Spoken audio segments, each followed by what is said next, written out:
കോഴിക്കോട് പുതിയ bus stand പരിസരത്തെ തുണിക്കടയിൽ തീപിടുത്തം. മണിക്കൂറുകളായി തുടരുന്ന തീ ഇപ്പോഴും നിയന്ത്രണ വിധേയമായിട്ടില്ല. വടക്കൻ കേരളത്തിലെ കൂടുതൽ ഫയർ യൂണിറ്റുകൾ പ്രദേശത്തേക്ക് എത്തും. തീ നിയന്ത്രണ വിധേയമാക്കാനുള്ള ശ്രമങ്ങൾ ഇപ്പോഴും തുടരുകയാണ്.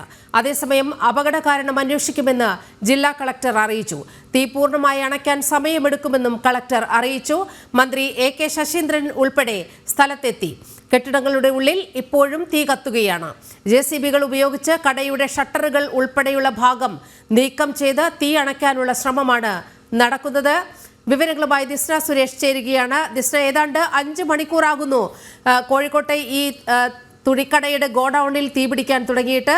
സമീപ പ്രദേശങ്ങളിലേക്കും തീ പടരുന്ന സാഹചര്യമുണ്ടായി. ഇപ്പോഴത്തെ സ്ഥിതി എന്താണ് ഈ 5ാമത്തെ മണിക്കൂറിൽ? അനഘയാണ് ചേരുന്നത്. അനഘ, ഇപ്പോഴത്തെ അവസ്ഥ എന്താണ് അവിടെ നിന്നും റിപ്പോർട്ട് ചെയ്യാനുള്ളത്? നീലിമ, നിലവിൽ ഇപ്പോഴും തീ പൂർണ്ണമായും നിയന്ത്രണ വിധേയമാക്കാൻ സാധിച്ചിട്ടില്ല എന്നതാണ് പുറത്തുവരുന്ന വാർത്ത. നേരത്തെ ഉണ്ടായിരുന്നു. ഇപ്പോൾ ഏകദേശം 3 മണിക്കൂർ കഴിയുകയാണ്. നഗരമധ്യത്തിലെ കോർപ്പറേഷന്റെ ആ കെട്ടിടം പൂർണ്ണമായും കത്തി നശിച്ച അവസ്ഥയിലാണ്. എന്തായാലും ഇപ്പോൾ ഏറ്റവും ആശ്വാസകരമായ വാർത്ത എന്ന് പറയുന്നത് തീ ഒരു പരിധി വരെ അണയ്ക്കാൻ സാധിച്ചിട്ടുണ്ട്. പക്ഷെ ഇപ്പോഴും തീ പല ഭാഗങ്ങളിലും പടരുന്നൊരു സാഹചര്യമുണ്ട്. നിലവിൽ JCB ഉപയോഗിച്ച് ഈ കടകളുടെ പലരുടെയും ഷട്ടറുകൾ തകർത്ത് ഉള്ളിലേക്ക് വെള്ളം ചീറ്റുകയാണ് ഈ ഫയർഫോഴ്സ് ഉദ്യോഗസ്ഥർ. അങ്ങനെ തീ അണയ്ക്കാനുള്ള ഒരു ശ്രമം കൂടിയാണ് ഇപ്പോൾ നടന്നുകൊണ്ടിരിക്കുന്നത്.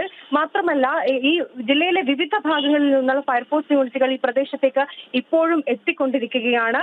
മാത്രമല്ല, ഈ സമയത്ത് ഉയർന്നു വരുന്ന കോർപ്പറേഷന്റെ കെട്ടിടത്തിന്റെ നിർമ്മാണത്തിൽ അനാസ്ഥ അടക്കമുള്ള കാര്യങ്ങൾ ഇപ്പോൾ പുറത്തു വരുന്നുണ്ട്. ഇപ്പോൾ ഏകദേശം 3.5 മണിക്കൂറായി. കൃത്യപരമായി പറഞ്ഞാൽ 5 മണിക്കാണ് ഈ കെട്ടിടത്തിന്റെ പരിസരത്തേക്ക് തീ ആളിപ്പടർന്നത്. അതിനുശേഷം ഇപ്പോൾ ഏകദേശം 9 മണി കഴിയുകയാണ്.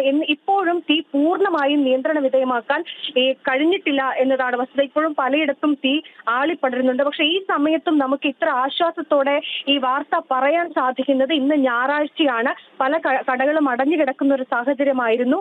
അതുകൊണ്ട് തന്നെയാണ് ആർക്കും ഒരു തീപ്പൊള്ളൽ പോലും ആർക്കും ഏൽക്കാത്തൊരു സാഹചര്യം ഉണ്ടായി. അത് ഇത്രയധികം നാശനഷ്ടത്തിൽ നിൽക്കുമ്പോൾ പോലും നമുക്ക് ആശ്വാസകരമായ ഒരു വാർത്ത എന്ന് പറയുന്നത് അത് മാത്രമാണ്. ആർക്കും ഒരു പൊള്ളലും ഈ സമയത്തും സംഭവിച്ചിട്ടില്ല. മറ്റു പരിക്കുകളൊന്നും തന്നെ ഏറ്റിട്ടില്ല. അത് ഇന്ന് ഞായറാഴ്ചയാണ്. ഞായറാഴ്ച സമയത്ത് ആ ഭാഗത്തൊക്കെ തന്നെ തിരക്ക് കുറവാണ്. അല്ലാത്തൊരു സാഹചര്യമാണെങ്കിൽ, അതായത് തിങ്കളാഴ്ച പോലെ ഒരു ദിവസമായിരുന്നെങ്കിൽ സ്ഥിതി മറ്റൊന്നാകുമായിരുന്നു. കാരണം നിരവധി ആളുകൾ എത്തുന്ന നഗരമധ്യത്തിൽ ഏറ്റവും പ്രധാനപ്പെട്ട ഒരു പ്രദേശമാണ് ഈ ബസ് സ്റ്റാൻഡ് പരിസരമാണ്. ബസ് സ്റ്റാൻഡ് പരിസരത്തോട് ചേർന്നിട്ടുള്ള ബഹുനില കെട്ടിടമാണ്.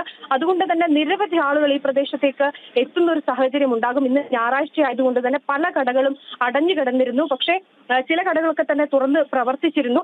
ഈ തീ പടരുന്ന സാഹചര്യത്തിൽ തന്നെ അവരെ സുരക്ഷിത സ്ഥാനത്തേക്ക് മാറ്റാനും കഴിഞ്ഞിരുന്നു. അതുകൊണ്ട് തന്നെയാണ് വലിയൊരു ആളപായം ഒഴിവാക്കാൻ നമുക്ക് എന്തായാലും സാധിച്ചിരിക്കുന്നത്. എന്തായാലും ഇപ്പോൾ തീ നിയന്ത്രണ വിധേയമാണ് എന്നൊരു ഏറ്റവും ആശ്വാസകരമായ വാർത്തയാണ് പുറത്ത് പറയാനുള്ളത്. നീലിമ.